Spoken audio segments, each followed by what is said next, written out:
Hola jóvenes, ¿cómo están? Buenos días. Ahí está.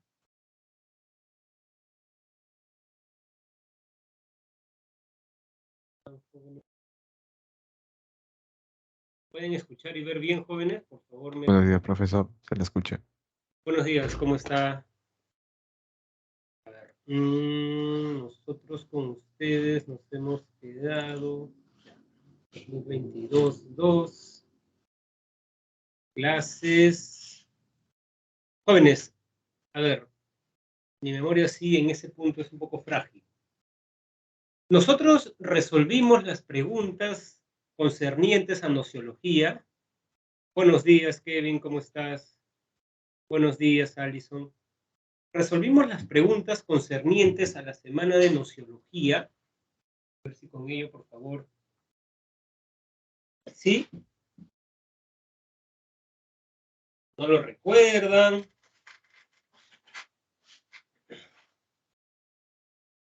A ver, hagan memoria, por favor. Resolvimos las preguntas concerniente a nociología. O sea, en la última semana nosotros vimos nociología. ¿Correcto? Entonces, mi pregunta es, ¿resolvimos las preguntas del boletín? ¿Leímos la lectura del boletín? ¿Sí o no?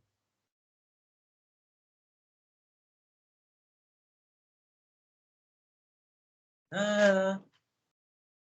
Entonces, supongo que no lo hemos hecho, entonces lo vamos a hacer ahora, ¿ya, jóvenes?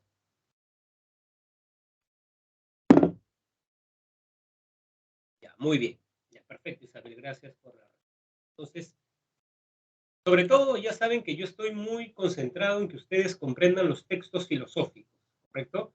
Así que no está, o sea, para mí es valiosa esta inversión de tiempo que hacemos, porque en los exámenes de admisión vienen textos en la parte de filosofía, o sea, bien puede ser que vengan en RB, pero también vienen en la parte de filosofía, ¿correcto? Entonces, yo los preparo para un examen de admisión, así que es altamente recomendable eso.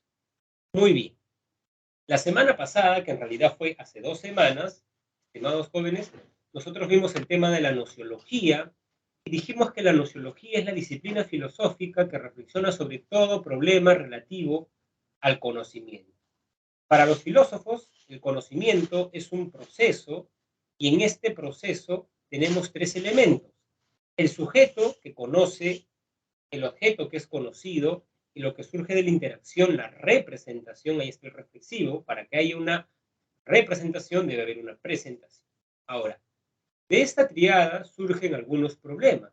Por ejemplo, yo personalmente puedo ver este celular de color negro. La pregunta filosófica sería, ¿el celular es de color negro? Quien dice que sí, que podemos conocer la realidad tal y como es un dogmático, ¿correcto? Confía de que podemos conocer la realidad. El escéptico más bien dice que no podemos conocer la realidad. Y por eso, acá ustedes tienen, digamos, una división. Hay un escéptico, digamos, a ver, ¿cómo decirlo? Un escéptico absoluto que cree que no podemos conocer nada de la realidad. Y claro, como no podemos conocer nada de la realidad, en ese sentido, jóvenes, ¿no?, nosotros debemos practicar epogé, pirro. El escéptico relativista es un poco más mesurado en el sentido de que dice que no podemos tener conocimientos absolutos de la realidad, pero sí subjetivo. Por ejemplo, si yo siento calor en estos momentos, para mí hace calor. Y si Isabel siente frío, pues para ella hace frío. Claro, alguien podría decir, profesor, pero quizás Isabel no está en la misma zona que usted, entonces es evidente que ella va a sentir frío, pero supongamos que estemos en un salón presencial, puede ser que Isabel tenga frío y yo tenga calor, ¿correcto, jóvenes? Entonces esa es una cuestión a someter en consideración. ¿Estamos? Muy bien. Continuemos entonces, jóvenes.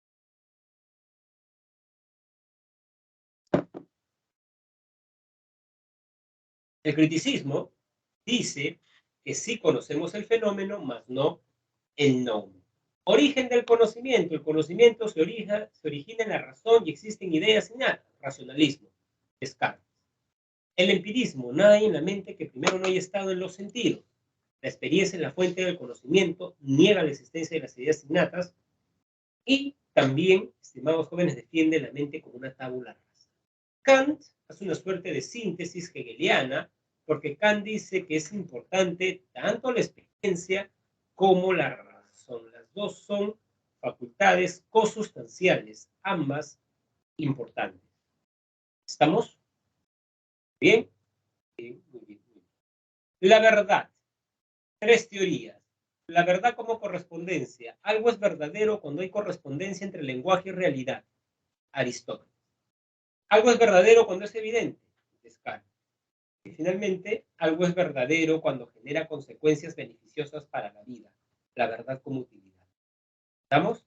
Es decir, la verdad, o sea, quien defiende la verdad como utilidad podría decir, el enunciado Dios existe es verdadero porque le genera consecuencias beneficiosas a mucha gente.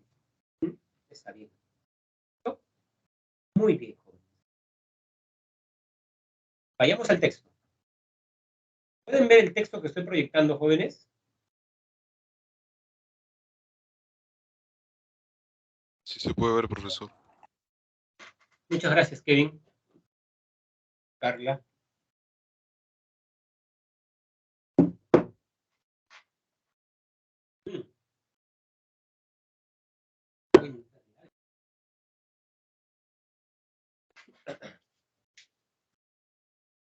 Ya. Ese algo es que una vez mi monitor se cayó, me acuerdo. Un poco. Sí, ya. Estoy descuadrado siempre. Muy bien, jóvenes. A ver, vamos a leer la lectura, ¿correcto? Cualquier duda que tengan sobre la lectura, por favor, con la confianza del caso. En todo caso, ¿cuál es la relación entre impresiones y las ideas?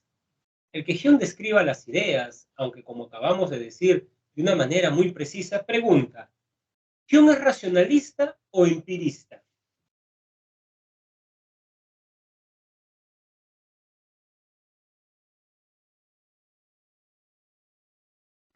Empirista. Empirista.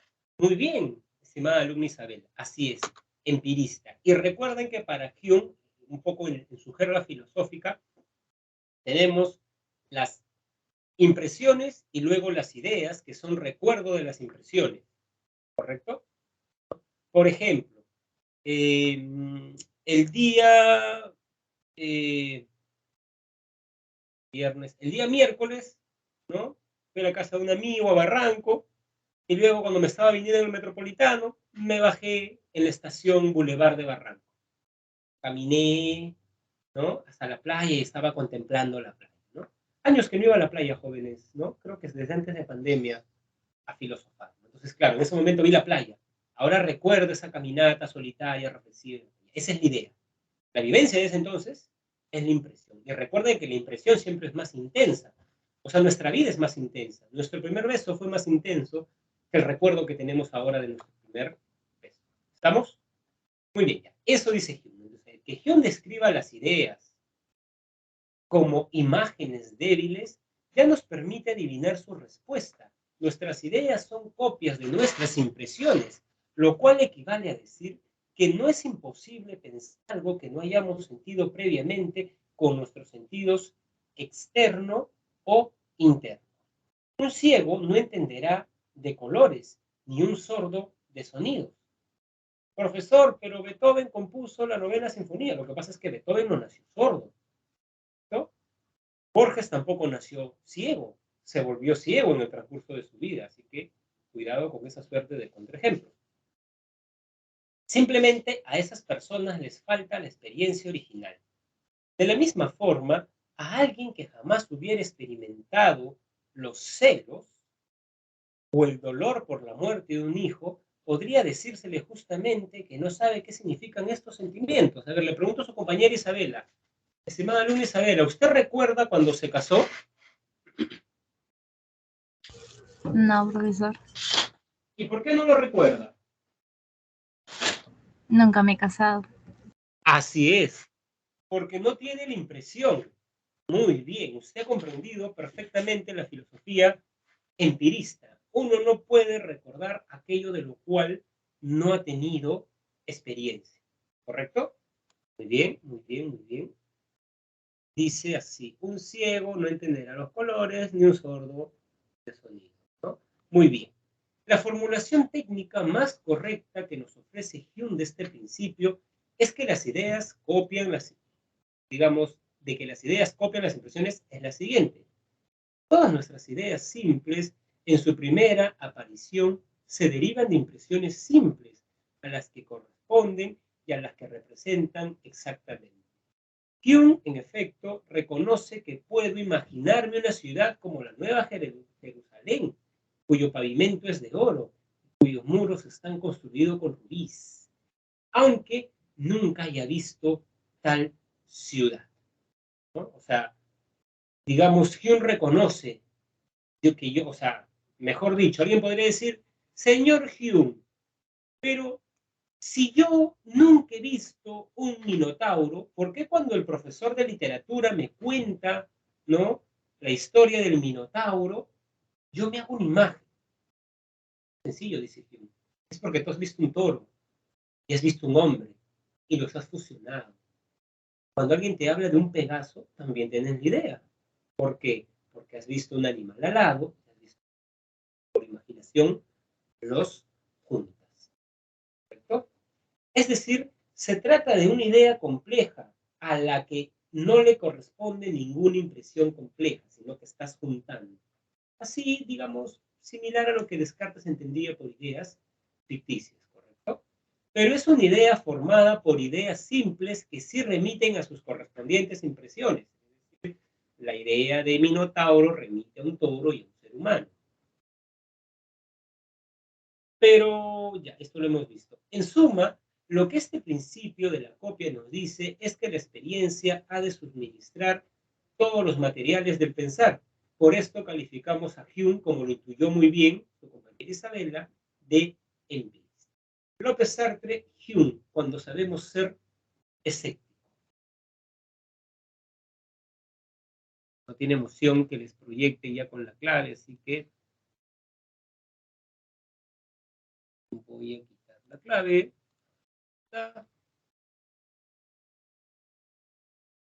A ver, jóvenes, ya hemos desmenuzado el texto. Clave.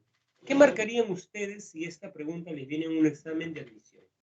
En contraposición con la nociología humiana, Descartes afirmaría que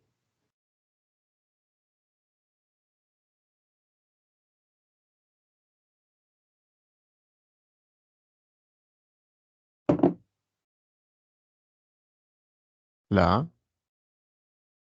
es necesario dudar como requisito básico para investigar. Lo que usted dice es cierto, pero ¿es cierto respecto del texto? Porque esa es la pregunta, estimado alumno.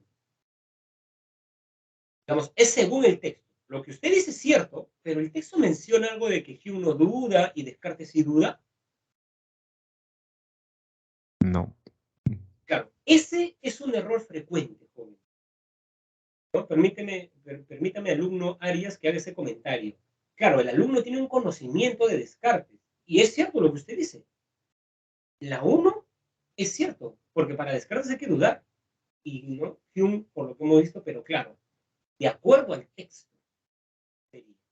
El texto nos está diciendo que sí es posible pensar algo que no se haya experimentado antes, ¿no? ¿Correcto? Entonces creo que sería la C. La Z, ¿no? Claro, muy bien. Recuerden eso, jóvenes, ¿ah? Recuerden eso, ¿no? Igual como en la vida nos equivocamos y aprendemos, recuerden que, o sea, los textos no les preguntan en general. Porque yo he visto a alumnos, profesor, pero usted me enseñó que Descartes dice esto, pero la pregunta es, de acuerdo a la lectura anterior, se infiere, ¿qué han leído? ¿Estamos? Muy bien. Clave de la pregunta número 1, jóvenes. ¿Cuál es su clave? Desde el punto de vista de Descartes, solamente podemos estar seguros de aquellas ideas que resulten.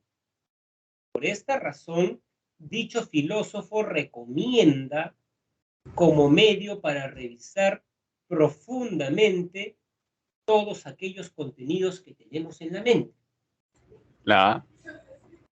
La A también. Sí, muy bien. La alternativa A. Perfecto. Bueno, los profesores nos dan así, jóvenes, las respuestas. 2.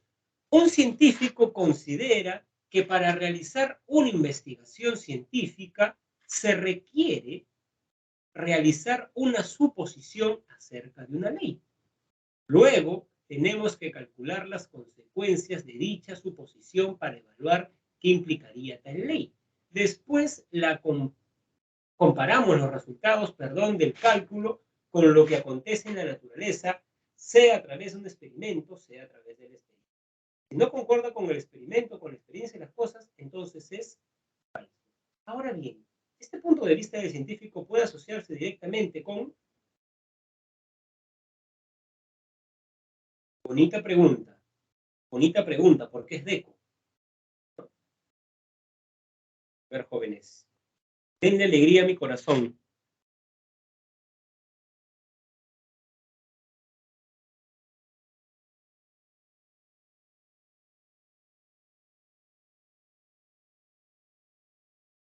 Todos los metales se dilatan. Yo sé que eso es verdad porque hay metales que se dilatan, porque hay correspondencia entre lenguaje y realidad. ¿Cuál es la clave entonces? Ya prácticamente les he dicho la clave, jóvenes.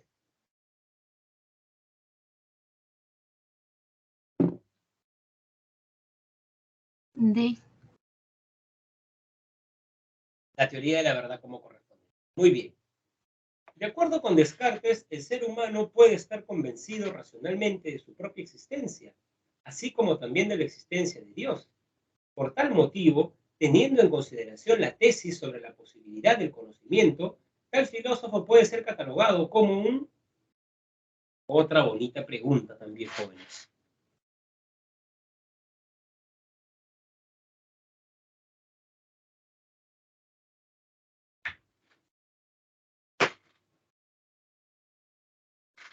Para Descartes podemos llegar a conocimiento. Según la posibilidad, ¿cómo se llaman las personas que creen que sí podemos llegar al conocimiento?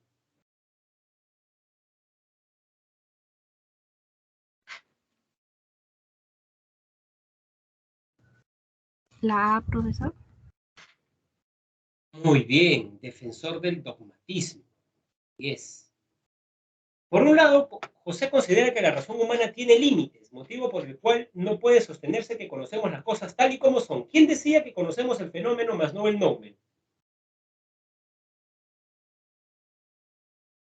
Kant. Immanuel Kant.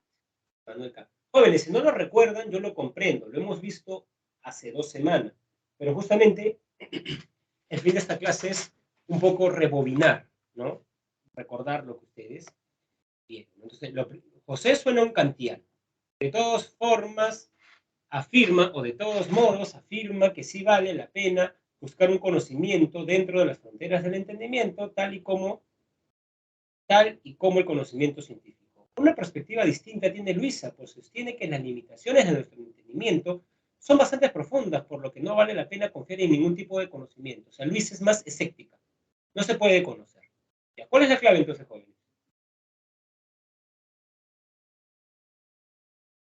José está con Kant, criticista, y su compañero Luisa. La D, profesor, la D. La D, muy bien. 5. Durante la clase, un profesor señala lo siguiente a sus alumnos. No podemos hacer que nuestro lenguaje dé cuenta de cosas que no se encuentran en el mundo de los hechos. Siempre tiene que existir una vinculación entre nuestro lenguaje y nuestra experiencia.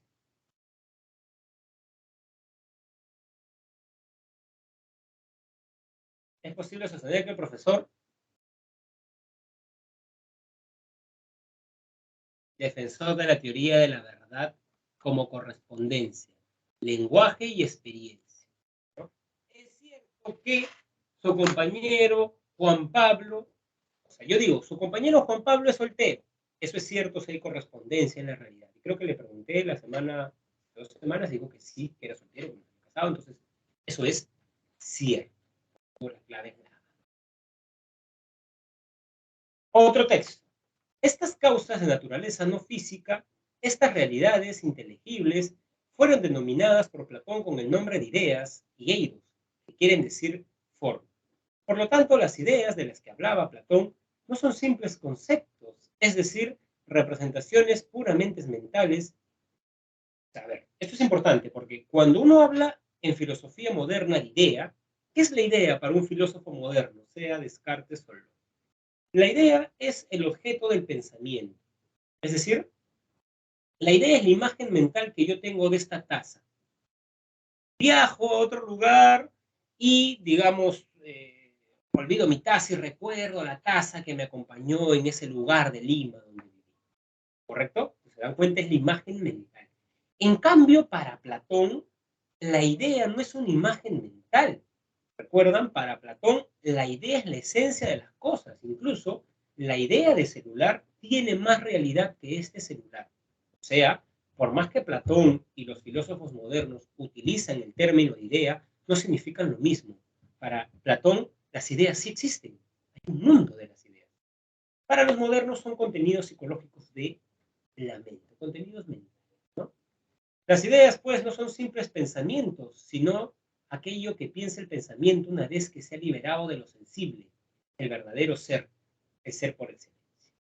En resumen, las ideas platónicas son las esencias de las cosas. Esto es, aquello que hace que cada cosa sea lo que es. Platón utilizó también el término paradigma para indicar que las ideas constituyen un modelo permanente de cada cosa. A ver, ¿cuál es su clave?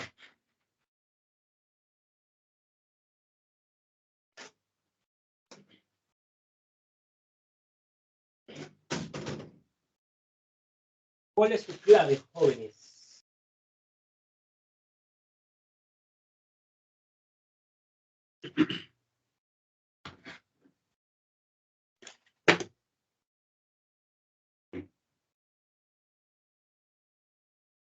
¿Concibe las ideas como contenidos de la mente? No creo. Las ideas no existen en la mente para Platón.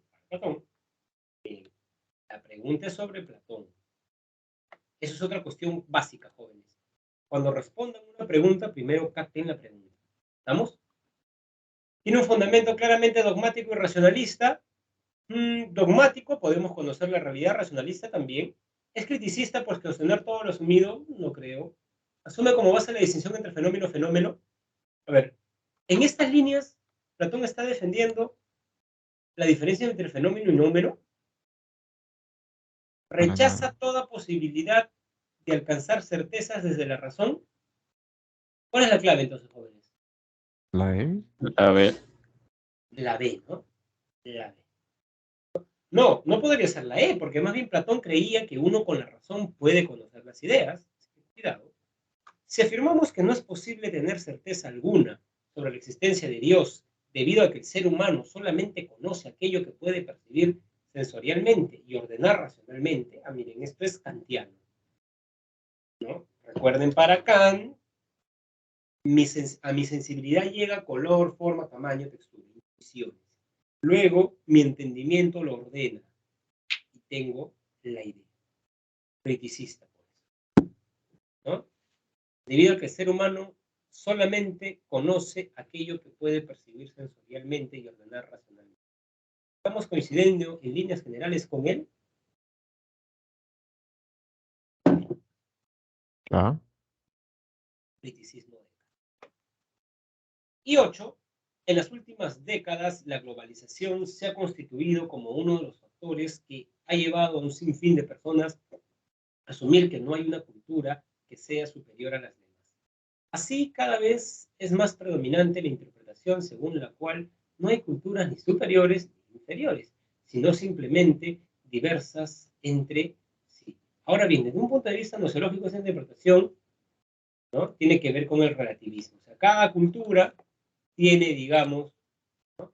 Por ejemplo, no sé si vieron, por ahí vi un video gracioso que decían cosas por las cuales me pueden arrestar en Dubái, ¿no? Digamos, abrazarte con tu amigo cuando metían un gol, que una mujer, ¿no? Entonces, ven, ellos tienen esa... En el mundo musulmán, por ejemplo, jóvenes, las mujeres no utilizan bikinis, utilizan burkinis, o sea, se cubren todas.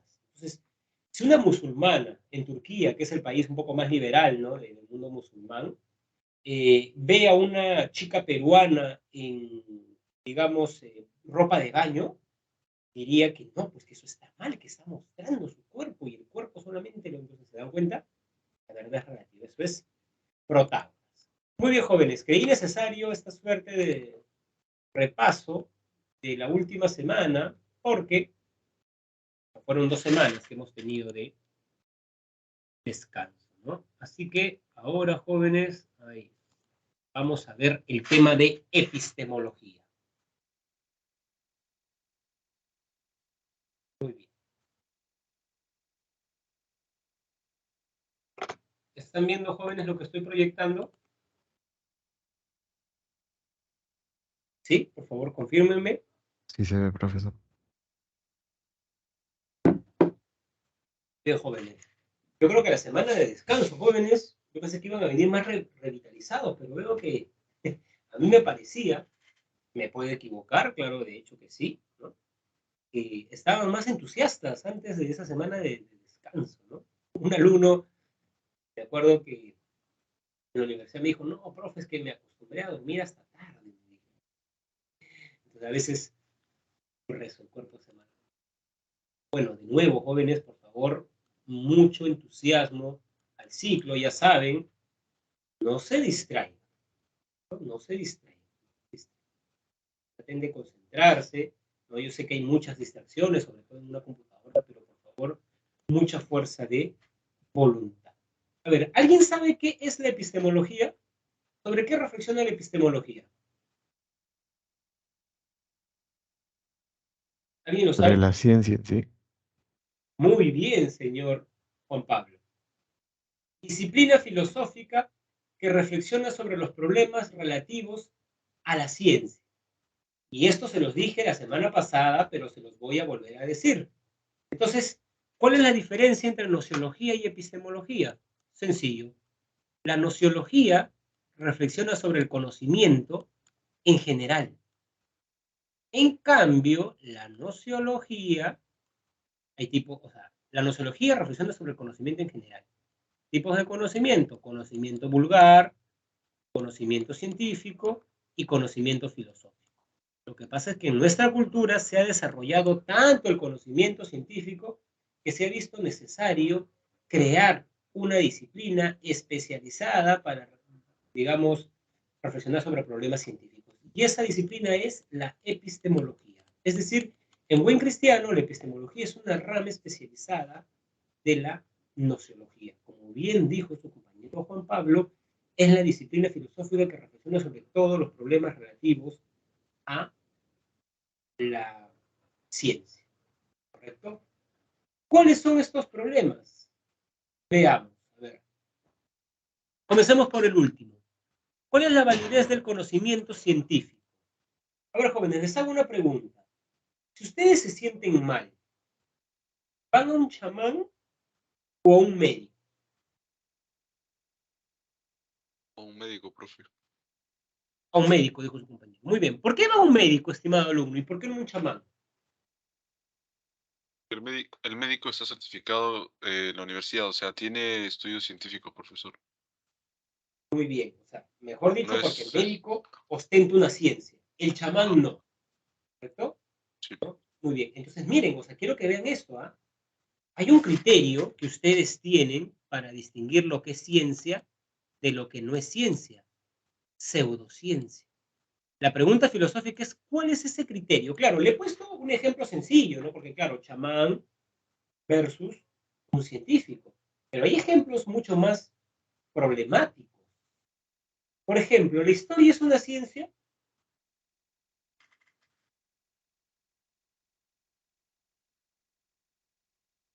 No como tal. Por ejemplo, señor Juan Pablo, si usted ha visitado algún día San Marcos, La carrera de historia está en la Facultad de Ciencias Sociales. O sea, en la Facultad de Ciencias Sociales se cree que la historia es una ciencia, pero esa es una toma de postura. O sea, es un debate y ellos asumen esa postura. Pero hay gente que cree que no es una ciencia. Por ejemplo, la ciencia tiene capacidad de predecir. Un astrónomo puede predecir cuándo va a pasar el cometa Halley. En cambio, un historiador podrá predecir quién va a ganar las siguientes elecciones. Parece que las ciencias sociales no tienen capacidad predictiva. ¿No? Ahora, lo que comenta Alison es interesante, ¿no? Dice, profesor, voy primero a un médico, y si no funciona, me dicen luego para ir a un médico natural. Eso me lo comentó el otro día una alumna, ¿no? Profesor, yo, digamos, creo que en la sierra uno de sus familiares había tenido como un susto y vomitaba y esto y lo otro. Iba al médico, le daban cosas, esto y nada, no se curaba. Hasta que fueron a un médico naturista, ¿no? Y parece, y le hizo un baño de florecimiento, algo así, y se curó. Entonces lo que me dice es que el médico lo curó, pero a veces el médico naturista, sí, ¿no? Eso es importante porque, Profesor, dígame. disculpe, hay una, digamos, especie de distinción, había escuchado, porque, digamos, en medicina también tienen como medicina alternativa y hay personas que se especializan o también por sus conocimientos tradicionales digamos, en las hierbas y demás cosas que sirven al cuerpo. En cambio, los chamanes tienen, digamos, una especie de ritos o cosas, digamos, más como místicas. Entonces, digamos, hay una diferencia. Es cierto, es cierto. Justamente por eso le quería comentar, estimado Juan Pablo, que el Día de la Filosofía, el año pasado, digamos, tuve que comentar un filósofo mexicano que hizo una charla en la universidad donde trabajo, ¿no? Y él habló de que en la UNAM, por ejemplo, los que estudian medicina llevan un curso de medicina alternativa. O sea, no es como que no, eso no es ciencia, sino son años de experiencia, ¿no? Entonces, un poco para tratar de servirse de eso, ¿no? A mí me sorprendió. No sé si San Marcos tiene, ahí sí jóvenes, eh, me he encontrado con alumnos de derecho, que estudian filosofía en el campus, pero como no suelo ir a San Fernando, no me he encontrado con alumnos que estudian medicina. Entonces, no sé, pues, ¿no? Me gustaría, si tengo un alumno, ya me acordé ya, ¿no? Sí, que me lo crucé un día, recuerdo que le enseñaba en el local de Santa Anita, que ingresó a medicina, me lo compré en un carro, me acuerdo, ¿no?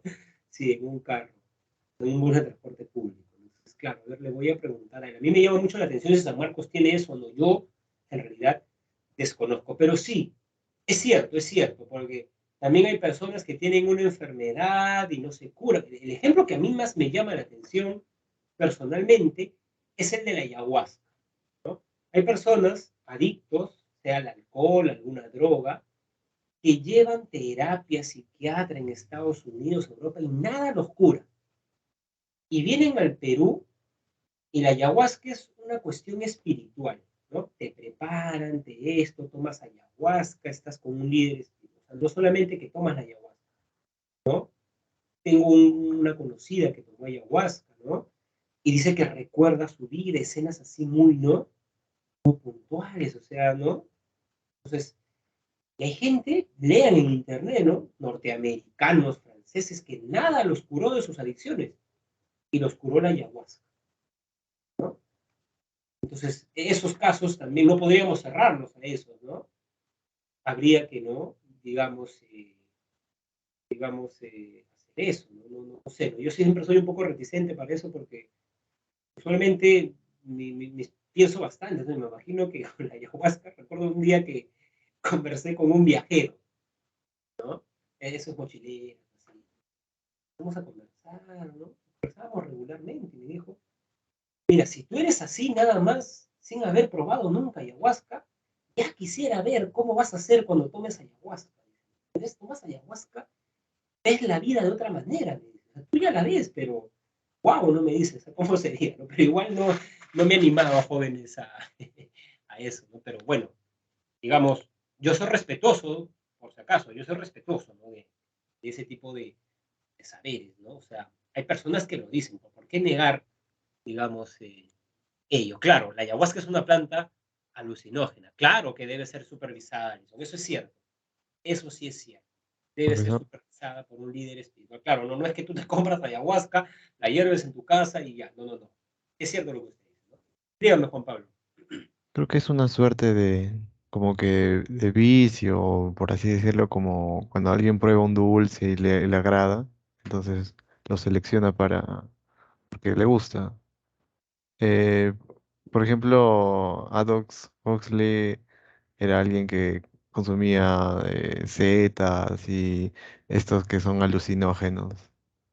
Y lo Mire, hacía, digamos, para ampliar digamos, su concepción y poder escribir. Entonces, sí, lo claro, que usted dice, depende. claro, lo que usted dice es cierto. Por ejemplo, Baudelaire componía, digamos, consumía opio.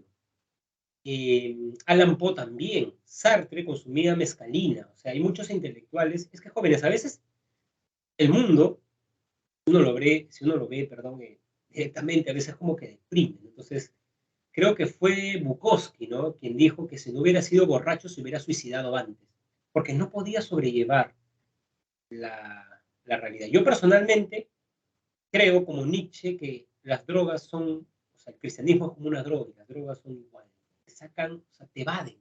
Yo creo que uno debe enfrentar las cosas. Personalmente creo eso, pero sí, es cierto lo que, lo que usted dice. Yo creo, jóvenes, que un poco analizando, ¿no? A mí me gusta mucho analizar, pensar.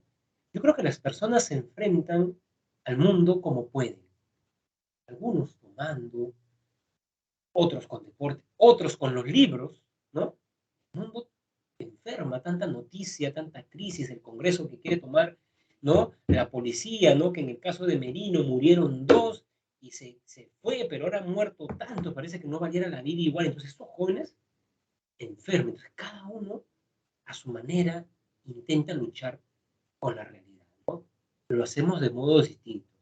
Algunos con el arte, la pintura, otros con los libros, otros con las luchas sociales. Entonces, yo creo que ese es un tema muy delicado, ¿no? Muy delicado, ya como cada uno, lo que no quiere decir que no hayan, que toda, digamos, que todavía para sobrellevar los problemas del mundo sea igualmente válida, ¿no? No creo, ¿no? Totalmente está demostrado que las drogas, Juan Pablo, o sea, les digo esto a ustedes, porque ustedes tienen metas académicas que afectan el sistema, ¿no? Yo tenía un amigo, me acuerdo, que una vez me dijo, ¿y me puedes reemplazar? Yo todavía no enseñaba, estaba en quinto año de universidad, en una academia, ¿no? Por favor, porque mi mamá tiene un asunto del hospital. Ya le dije, ¿qué clase vas a hacer? Descartes. Uy, perfecto, le dije, ¿no? Entonces fui, ¿no? Un alumno, me acuerdo, que me preguntó, profesor, ¿por qué el profesor siempre que da la clase tiene un papel en la mano? Yo no sabía eso, pues, ¿no? Y sutilmente se lo pregunté, ¿no? O sea, no le dije que un alumno. Y el profesor se sinceró conmigo y me dijo que él había consumido algunas drogas cuando era joven que le habían afectado la memoria, ¿no? Entonces, ojo, cuidado, jóvenes, ¿no? Ustedes deben querer su cuerpo, ¿no? O sea, querer su cuerpo, o sea, hay drogas. Como que, claro, hay otra visión de las drogas que no, que te hace ver la realidad de otra manera. Yo personalmente no creo eso, ¿no? Pero bueno, volviendo al tema, digamos, un poco reflexionamos sobre qué es ciencia y qué no es ciencia, ¿correcto? La historia es una ciencia, es un problema epistemológico. La fundamentación de la ciencia, la estructura de la ciencia, problema, hipótesis, el método científico. Bueno, ese es, ¿no? Problema, hipótesis, todos los problemas relativos a la ciencia, ¿no? A algunos les choca feo, nos está contando acá Alison, pero con la ayahuasca no se puede consumir, claro, ¿no? Yo evalúo la realidad leyendo alguna novela, escuchando música o creando una historia. Claro, cada uno tiene su manera. Yo me he dado cuenta, cada uno tiene su manera. Ya le llega, vamos a tomar cerveza, dice. A mí no me gusta tomarlo, pero es su forma, ¿no? Otros, o sea, cada uno, jóvenes, ¿no? A su manera.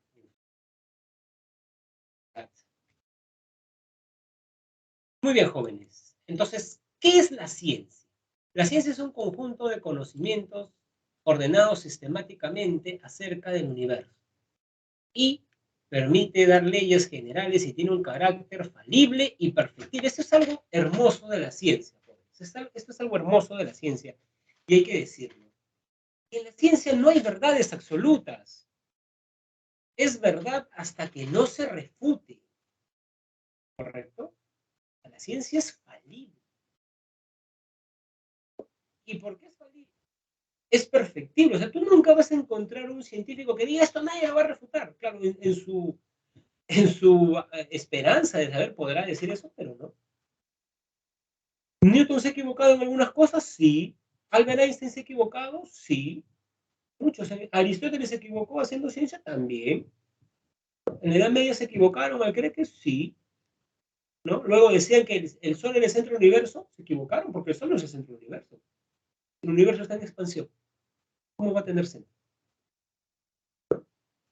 ¿Ven? Entonces, es falible y perfectible. Entonces, busca resultados medibles. ¿Correcto? Profesor, yo creo que el Perú es un país machista. ¿Por qué? Porque según los últimos censos, de cada 10 mujeres, 7 han padecido violencia de género. Sea lo peor, ¿no? Lo horroroso que ocurre en una civilización, violencia sexual, violencia psicológica, ¿no? 7 de cada 10, ¿se dan cuenta? Entonces, no estás diciendo lo que tú crees, ¿no? Tu impresión, no, profesor, es que yo he visto en mi casa, mi papá, no, te estás basando en hechos, en pruebas. No en opinión, ¿no? Hay personas que dicen, no, pero el machismo es una invención de las feministas, ¿no? En mi casa, mi papá, claro, uno puede tener la suerte, ¿no? De en su casa nunca haber presenciado eso, más bien haber visto que los padres dialogaban, incluso mi mamá mandaba, dicen, ¿no? Algunos. Sí, pues, pero eso no es lo que, digamos, abunda en la sociedad. Entonces se puede verificar. Todos los metales se dilatan. Sí. ¿Correcto? Muy bien.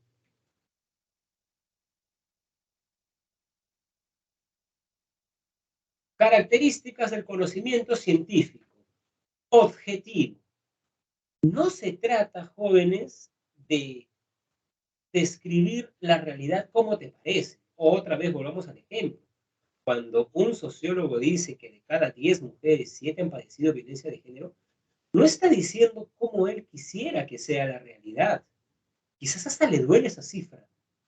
Pero él lo que está diciendo, estimados jóvenes, es cómo es. ¿Correcto? No es subjetivo. Claro que yo no quisiera, pues, decirles ese dato. ¿Cómo es?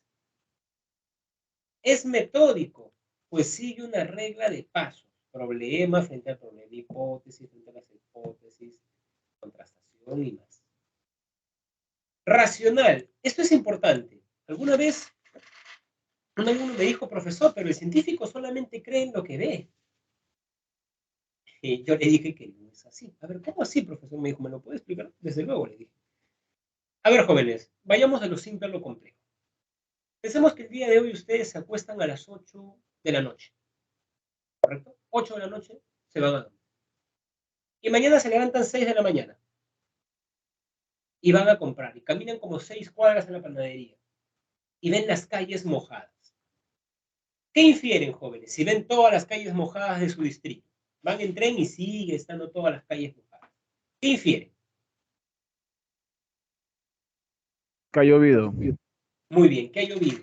Señor Rafael, ¿usted vio la lluvia? Porque en el momento que usted que se levanta, ya no hay lluvia. ¿Usted vio la lluvia? No, pero infiere que ha llovido. No vi la lluvia, profe, pero, o sea, se infiere. Así es, perfecto. Ya. Eso hace un científico, ¿correcto? El científico, estimados jóvenes, no ha visto, pues, caer un meteorito y que se extingan los dinosaurios. Pero él, ¿qué dice? Dice, a ver, si mi hipótesis es verdadera, si cayó un meteorito, debe haber un cráter en la Tierra. ¿Y hay cráteres? Sí hay cráteres. Por eso la hipótesis es verdadera. ¿No? Por ejemplo, creo que en los cráteres hay mucho irridio. Y el irridio no es un elemento que abunda en la Tierra. ¿Correcto? Es escasísimo. Lo que quiere decir que ese elemento ha venido con un meteorito. ¿Se dan cuenta? Pero no es pues que él ha visto cómo cae el meteorito. Así que eso de que el científico solamente cree en lo que ha visto es mentira. El científico deduce muchas cosas. ¿Correcto, jóvenes? Así que es racional. Fundamentado. Se sustenta en pruebas y en demostraciones. A ver, frente al origen del hombre existen dos visiones. A ver, permítanme pararme, por favor, jóvenes. Frente al origen del hombre existen dos visiones. ¿Correcto? Una visión, jóvenes, o una teoría, es que Dios crea al hombre a su imagen y semejanza. ¿Correcto? Y otra teoría dice que el hombre evoluciona. ¿Cuál es científica de esas dos?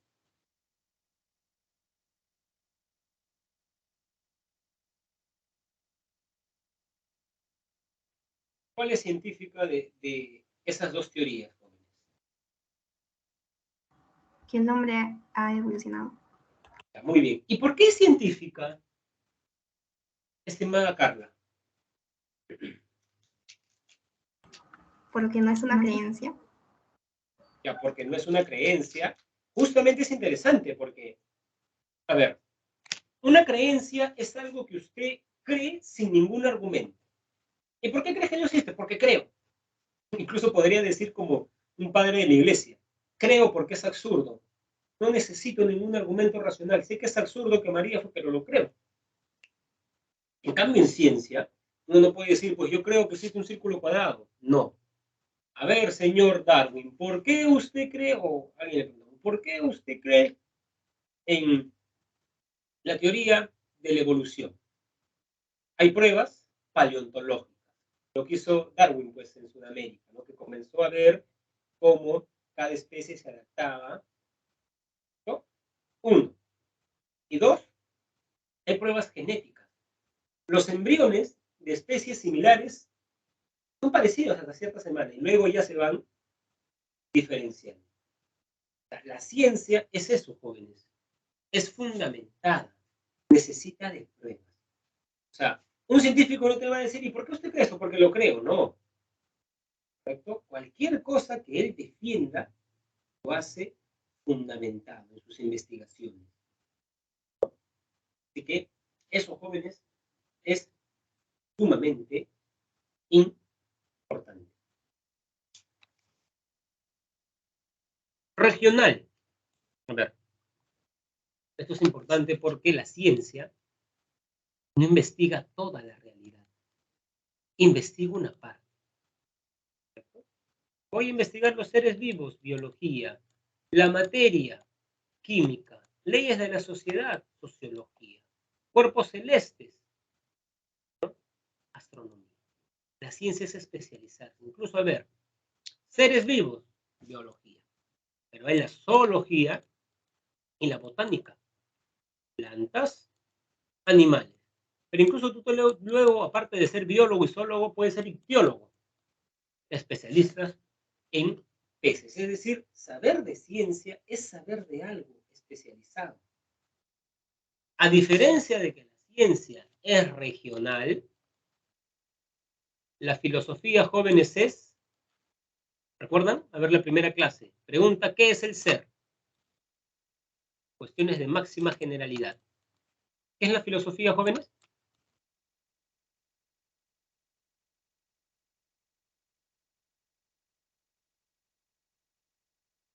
Totalizadora. Muy bien, totalizadora. Preguntas de máxima generalidad. ¿Y qué disciplina filosófica responde a la pregunta ¿qué es el ser? Ontología. Ontología. Muy bien, repasen eso, ¿ah? 5 características de la actitud filosófica: totalizadora, radical, racional, crítica y problemática. Y disciplinas filosóficas recuerden de la filosofía.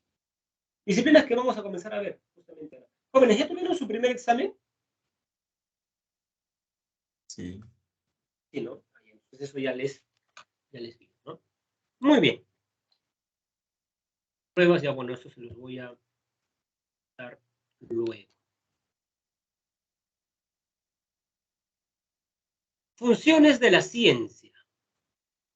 A ver. Descripción.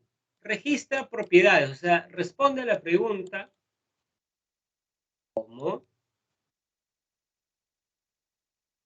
¿Dónde? ¿Cuándo? Por ejemplo, descripción, lo que hizo Galileo, ¿correcto? Cuando describió las 3 lunas de Júpiter.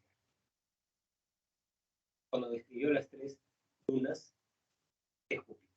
Comenzó a hacer las anotaciones. Cuando un economista peruano dice que el 42% del mercado es informal.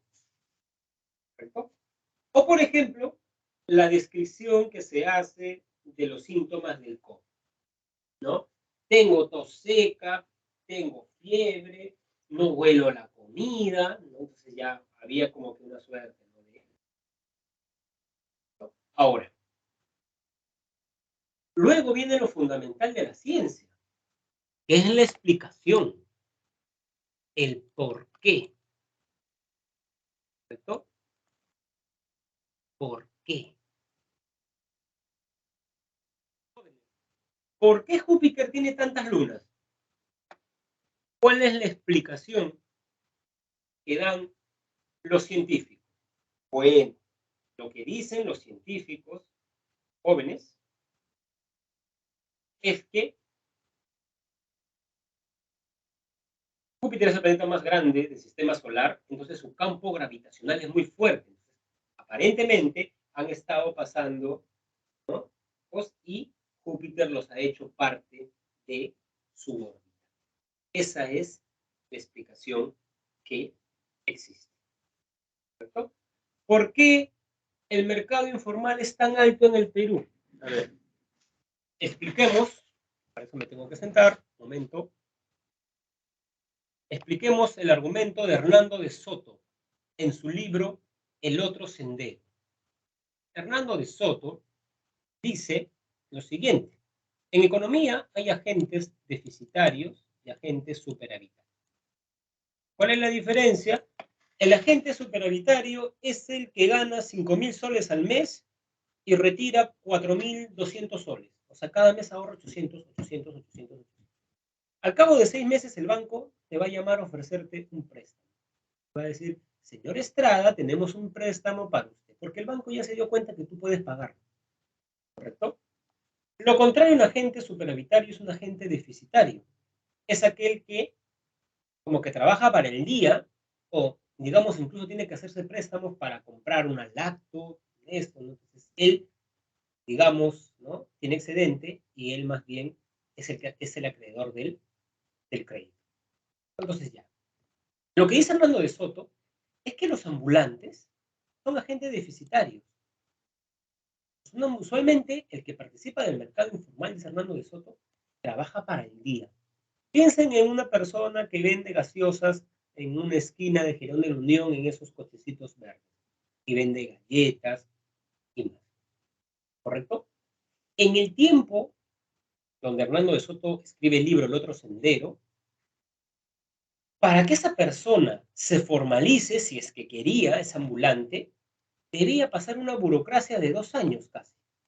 Y en todo ese proceso debía pagar, él ofrece una cifra, creo que era 7.433 soles.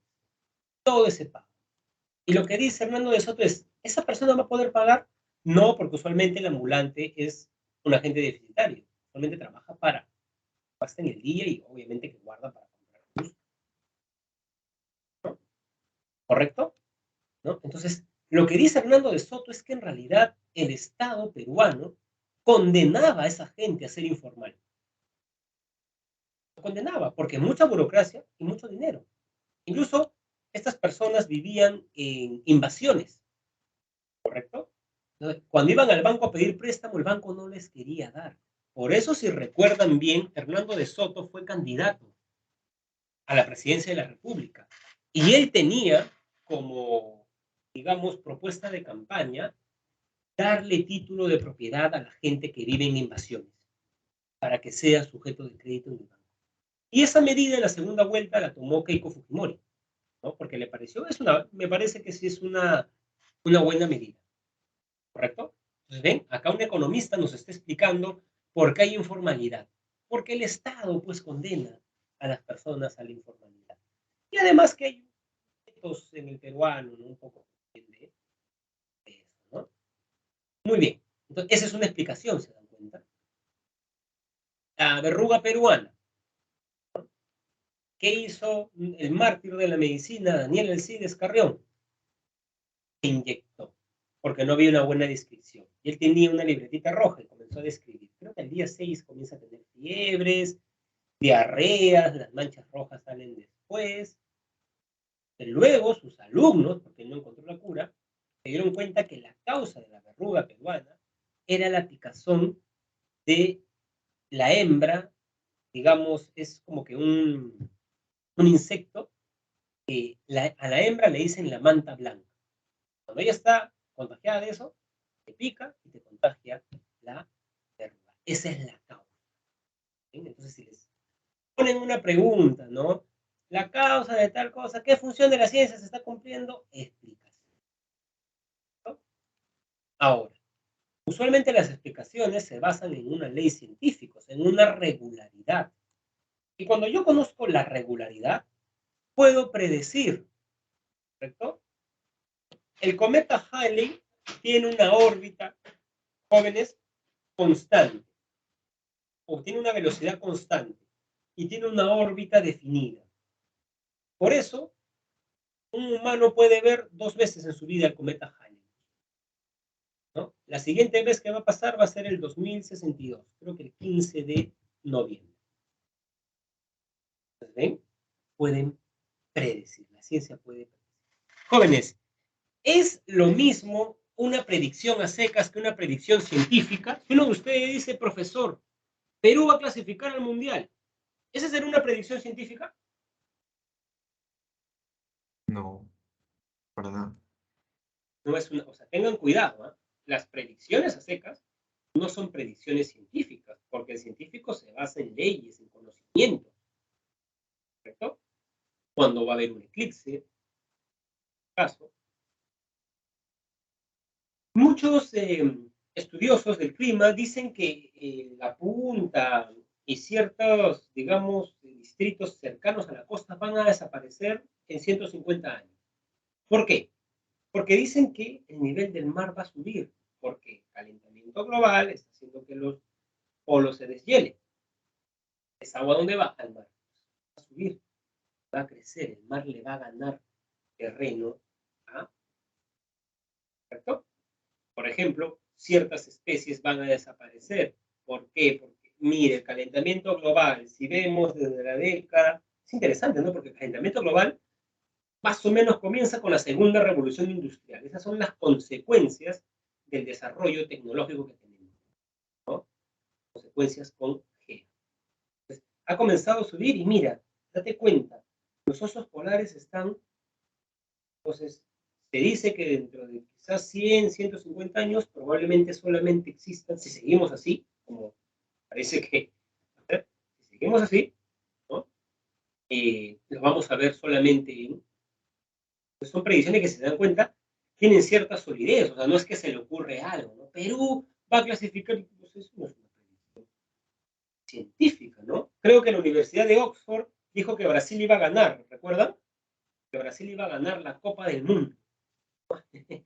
Y no, pues para que vean que la inteligencia artificial también se equivoca, ¿no? Ahí están ciertas predicciones. Por ejemplo, jóvenes, hay una predicción que señala que las contraseñas van a quedar obsoletas. ¿Por qué? Porque dentro de 20 años, la cámara de tu computadora o la cámara de tu celular va a escanear tu retina. Entonces, yo no voy a necesitar desbloquear mi celular, sino, ¿no?, va a desbloquear mi retina. ¿Sí? Ya no van a existir contraseñas. O sea, jóvenes, ya no van a necesitar borrar sus conversaciones de WhatsApp dentro de 20 años. Y ahora sí, ¿no? La gente teme que su pareja encuentre, ¿no? Ese hay programa, no sé si son ciertos o no, pero digamos, donde hay gente que no quiere que tú agarres tu celular, ¿no? Bien, ¿cómo te hará? Profesor, también dice que nuestro ADN está combinado con los alienígenas allá. No sé si eso es científico, Alison. Ahí sí, digamos, ¿no? Eso ya existe, claro, eso ya existe, pero no es, digamos, mundializado, ¿no? Lo que sí existe, por ejemplo, jóvenes, es que yo recuerdo cuando acompañé a un amigo a comprarse un celular muy caro, que puso su huella digital. O sea, su celular se iba a abrir con su huella digital, ¿no? Entonces, claro, ¿no? Y de pronto vi un video en YouTube, ¿no? Que decía, tu pareja agarrando tu nuevo celular, ¿no? Estás durmiendo y pone tu dedo, ¿no? Entonces, claro, jóvenes, ¿no? Entonces, esas son predicciones científicas, ¿correcto? Predicciones científicas, ¿no? Bueno, ahora, hay predicciones que fallan. Eso es interesante, ¿no? Por ejemplo, jóvenes, ustedes saben que cuando surgió la televisión, la gente pensó que no, o sea, los que crearon la televisión pensaban que no iba a ser un boom, porque les parecía estúpido que una persona esté parado más de 2 horas frente a un aparato. Que digan eso ahora, jóvenes. ¿Han visto la serie Black Mirror? Está en Netflix. Algunos episodios. O sea, por ejemplo, en la primera temporada, si no me equivoco, el tercer episodio se llama 15 millones de talentos, ¿no? En ese episodio hay una idea de que vivimos entre pantallas. Claro, no, miren, yo doy una clase virtual. Doy una clase virtual, ¿correcto? Doy una clase virtual. Luego, quizás reviso, luego tengo que enviar un sílabo para un ciclo de verano, y nada. Luego en la tarde me pongo a ver una serie, o sea, vivimos entre pantallas, ¿correcto? ¿No? Ese día que estuve en la playa, jóvenes, como 1 hora viendo el mar yendo y viniendo, las personas estaban con el celular, que se tomaban foto, foto, foto, o sea, hay predicciones de Black Mirror que se están cumpliendo, ¿no? Hay predicciones en Black Mirror que la gente para así. Creo que hace tiempo, jóvenes, no salía a un lugar congregado, ¿no? Por eso me he dado cuenta que sí, la gente en el metropolitano, ¿no? Entonces, ¿ven? Esa serie también predice un poco, ¿no? Tiene ciertas predicciones. Es claro que hay predicciones que no se cumplen porque la ciencia es falible. Recuerden eso, ¿no? Sí vi, pero en resumen. Eso también me comentó una alumna de la universidad, ¿no? Decíse ver una película y le pregunté, ¿estoy a la película? No, profesor, pero vi el resumen, me dijo. Bueno, si pueden ya, pues lo vean. O sea, lo que me llama la atención, no lo digo por usted, Alison, ¿eh? Es que la gente en la actualidad, yo le dije a la alumna que les envié a ver una película en la universidad, ¿y por qué no vio la película? No, profesor, porque no me alcanzó el tiempo. La gente en la actualidad aduce que no tiene tiempo, pero yo personalmente creo que pierden la mayor parte del tiempo. Es un poco mi intuición, ¿no? Yo creo, jóvenes, de nuevo, que Profesor. está el causante de nuestras pérdidas. Dígame. Creo que era Séneca o así un filósofo que decía que las personas piensan que pierden el tiempo. No, las personas que dicen que le falta tiempo es porque en verdad pierden el tiempo, parafraseándolo. Eso lo Y dice, claro, es cierto, es Séneca. Séneca, para- Séneca tiene un librito que se llama Cartas a Lucilo, con un conjunto de cartas a un joven que quería ser filósofo. Y cada carta tiene un título. En la edición que yo tengo, la segunda carta es la que usted dice. Se llama Sobre el valor del tiempo. Y él dice, ¿no? Claro, ¿quién te va a devolver el tiempo? Nadie, ¿no? Nadie te devuelve el tiempo, ¿no? Y ustedes saben, jóvenes, que hay gente, hay millones de, bueno, hay mucha gente trabajando para que tú te quedes más tiempo en el celular, ¿no? Y justamente a eso vamos, a ver, a eso vamos. No quiero profesor, saltar. y sobre Dígame. las pantallas, recuerdo que en el libro Fahrenheit 451 mencionaban que colocaban anuncios publicitarios así en las carreteras o autopistas para que los conductores al ir vieran lo que se publicaba. Y con el paso de los años, digamos, creaban autos que eran más rápidos, o sea, podían en la carretera viajar a una mayor velocidad, entonces construían pantallas mucho más grandes para que tuvieran todavía el tiempo de ver esa publicidad. Mire, interesante, ¿no? No he leído ese libro, les soy sincero, pero a ver, voy a apuntarlo en mis libros pendientes. Sí he escuchado de él mucho, ¿no? Ese es el debate, por ejemplo, jóvenes, de la tecnología. Miren, acá tenemos, ¿no? O sea, a ver, hemos visto la descripción, la explicación y la predicción. ¿Qué es la aplicación? Llevar los conocimientos adquiridos de las ciencias puras para las nuevas tecnologías. Yo tengo una manera de explicar esto. Ahí está. La foto que ven del que tiene sombrero es Francis Bacon. El que está al costado es Aristóteles. Recordarán ustedes la primera clase que Aristóteles decía que la filosofía es una ciencia teórica. Que la filosofía busca el saber por el saber mismo. La filosofía no busca ninguna utilidad. ¿Por qué Pitágoras buscaba saber de matemática? Porque le gustaba, no porque iba a crear una pirámide y más. Entonces, en el mundo antiguo hay una cuestión de la búsqueda del saber por el saber mismo. En cambio, eso cambia en los albores de la modernidad, cuando Bacon dice saber es poder. O sea, ya no hay un amor al saber por el saber. O sea, yo busco saber, conocer las leyes de la naturaleza para transformar la naturaleza. ¿Y para qué quiero transformar la naturaleza? Para darle mejor calidad de vida a los seres humanos. O sea, ustedes imagínense, jóvenes, el boom que significó los ferrocarriles. Yo a veces me pongo a pensar, imagínense cómo los españoles, antes del tren macho, que va del Callao hasta Cerro de Pasco, imagínense cómo los españoles llevaban el oro de Jauja o el oro de Cerro de Pasco al Callao.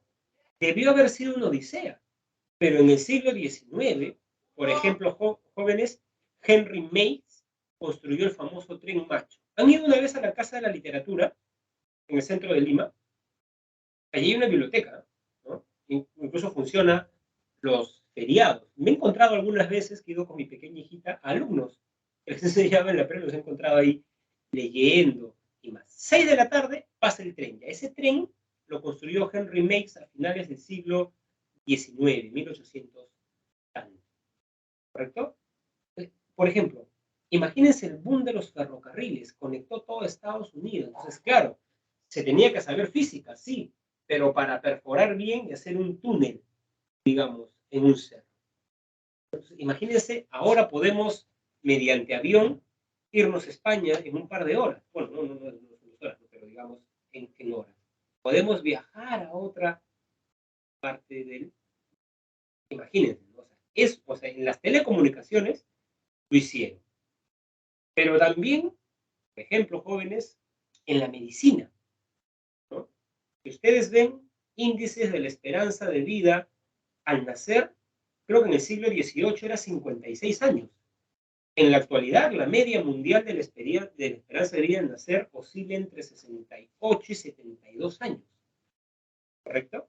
Entonces, la medicina nos ha ayudado, de hecho que sí. Antes la gente moría de cosas para las cuales ahora hay una operación. Por ejemplo, hace mucho tiempo, muchas mujeres, o sea, la tasa de mortandad de personas que daban a luz, mujeres parturientas, era más elevada. La de los niños que nacían y morían, bien. ¿Correcto? La mamá de Rousseau, por ejemplo, el filósofo, murió al darlo a luz. Él cuenta eso en sus autoconfesiones. Y por eso su padre, como que siempre le tuvo cierto rencor a Rousseau. Él cuenta eso en su biografía. No sé, pues, por ejemplo, yo recuerdo que mi hermana, ¿no? Su primer hijo, estaba agendada para hacer parto normal, pero de pronto llegó y el pequeño Renato, ¿no? Estaba, con el cordón umbilical, ¿no? Digamos, dieron a la familia, ¿no? Bueno, entonces vamos a tener que practicar una cesárea de emergencia. ¿Ven? Ya. Eso hace 100 años, antes de Curie, porque gracias a ella y a su obsesión, ¿ven? Gracias a que ella se obsesionó con la física y la química, y luego se aplicó los rayos X, las ecografías y más. ¿Ven? Esa es la parte aplicativa. Por eso ahora uno puede decir, caramba, si esto hubiera pasado hasta 100 años, mi sobrino hubiera muerto asfixiado. Pero gracias a la ciencia, incluso ahora en Europa, las personas ven su compatibilidad genética, que muchas veces algunas, digamos, niños que nacen con algunas habilidades especiales es por incompatibilidad genética. Por ejemplo, en Europa, las personas pudientes, antes de tener un hijo, ven si son compatibles genéticamente. A tal punto que ahora ya se cumplió lo que dijo Huxley en Un Mundo Feliz, ¿no? Tú puedes elegir el color de ojos de tu hijo y más. ¿Se dan cuenta cómo ha avanzado la ciencia y nos ha simplificado la vida de muchas maneras? De muchas maneras. ¿Correcto? Entonces, jóvenes, ¿no? Ahí está. Kevin dice, yo también nací por... Muy bien, ¿no? Muy bien. Ya, por ejemplo, ¿ven? O a veces a la mujer, digamos, el líquido amniótico se le está derramando y, por ejemplo, eso a veces le genera problemas al niño. O sea, ¿qué ha avanzado? Ha avanzado. Entonces, esa es la parte aplicativa, jóvenes, del saber. Y yo personalmente creo que por eso la ciencia y los científicos son muy respetados en nuestra cultura. Porque nosotros sabemos que detrás de las horas de estudio de esa chica que estudia genética en San Marcos, puede haber una cura, una enfermedad, o una enfermedad, digamos, propia del Perú, como la verruga. Digamos, los que, digamos, en el tiempo de pandemia, por citar otro caso, las personas jóvenes estaban ahí trabajando, los médicos decían, yo no voy a mi casa, esto, el otro, tal, y descubrieron cura contra el COVID. ¿Se dan cuenta, jóvenes? O sea, por eso creo que respetamos. Y por eso los estados usualmente becan a los científicos. Yo conocí a una profesora en la pre de San Marcos que había estudiado genética, pero enseñaba biología. Y ella me contó que le habían becado para que estudie en la Cayetano su maestría. Le pagaban la maestría y le pagaban además a ella para que no trabaje y para que solo estudie. ¿Correcto? Ella me dio la página, me dio el link, le agregué, digamos, le escribí a su correo, muy bien, y fui a buscar esa página por la becas para filosofía y no había ninguna. Más o menos el argumento del Estado peruano sería, pues, a ver, esta chica con sus estudios de genética puede encontrar la cura de una enfermedad. En cambio, tu filósofo, yo te beco ya, te doy una beca. ¿Y qué vas a hacer con ella? ¿Qué parte práctica tiene? Entonces, ¿se dan cuenta? Yo creo que por eso valoramos la ciencia, porque la ciencia, gracias a la ciencia tenemos luz, por ejemplo. Podemos leer de noche, ¿no?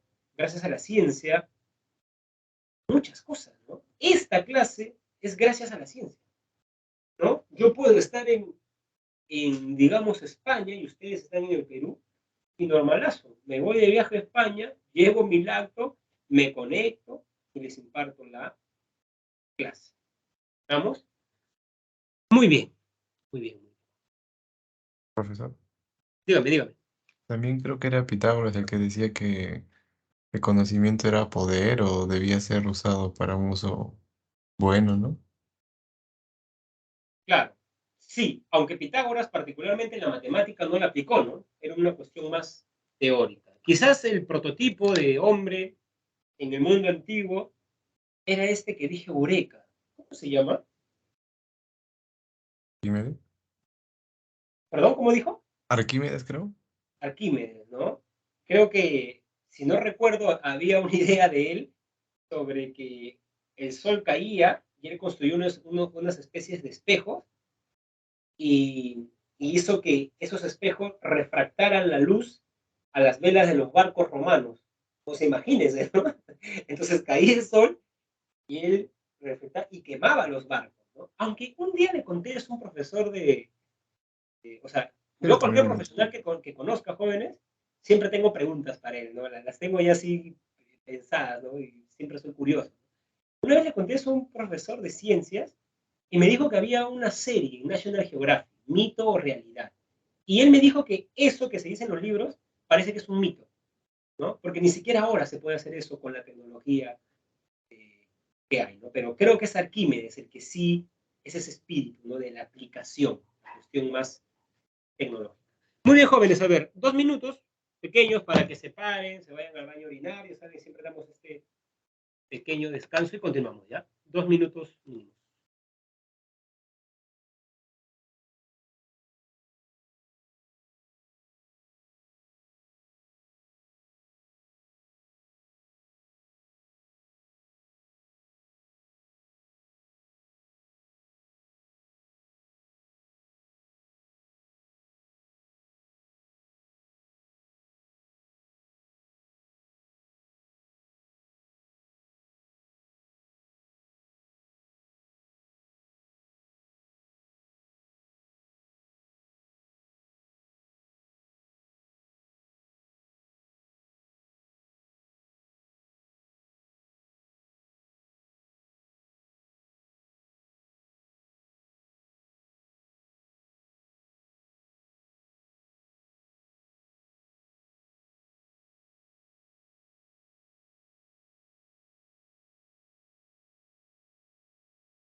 Muy bien, jóvenes, continuamos con la clase. Acá les tengo una pregunta provocadora. ¿Ustedes creen que la tecnología ha mejorado a la humanidad? ¿Todo es bonanza? ¿Todo es bueno en la tecnología? Eso es paradójico. Claro, no es muy difícil que algo sea esencialmente bueno. Yo recuerdo cuando leí un filósofo irlandés, Alasdair MacIntyre, texto hermoso tras la virtud, él citaba a un autor inglés, Johnson, una frase muy bonita que decía que es lo siguiente, ¿no? Era lo siguiente. Cuantas más distracciones tenga una persona, menos querrá leer. Esa era la frase. Eso lo dice en el siglo XVIII, ¿verdad? Imagínense ahora un joven que tiene celular, computadora, teléfono, o sea, hay muchas distracciones. Entonces, claro que la tecnología nos ha dado muchas cosas y gracias por eso. Medicina, pero también carrera armamentista y la dependencia del celular. Les recomiendo bueno, no sé por qué le ponen película en Netflix, si es un documental, ¿no? No sé si lo han visto, El dilema de las redes sociales.